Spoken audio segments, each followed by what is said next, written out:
ত্রিভুবন university international cricket stadium থেকে আপনাদের সবাইকে স্বাগত জানাচ্ছি। আমি হাসান সজীব।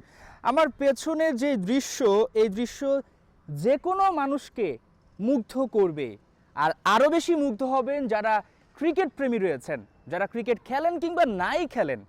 এই পরিবেশে যখন একটা ক্রিকেট ম্যাচ হবে, সেটা আপনার চোখ আটকে রাখবে টেলিভিশনের পর্দায়, কিংবা আপনি যখন মাঠে উপস্থিত হয়ে খেলা দেখবেন। পেছনে আমরা দেখতে পাচ্ছি বিশাল কর্মযজ্ঞ চলছে, কারণ নভেম্বর মাসেই এখানে অনুষ্ঠিত হবে Nepal premier league season 2। Flood light লাগানোর কাজ চলছে, নতুন গ্যালারি, প্রায় 10,000 মানুষ একসাথে বসে খেলা দেখতে পারবেন।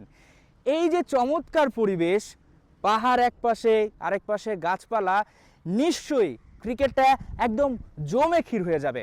আর এই মাঠের আপডেট এবং ক্রিকেট অ্যাসোসিয়েশন অফ নেপালের যেই কর্মযজ্ঞ, সেটা তুলে ধরতে আমি এখানে এসেছি।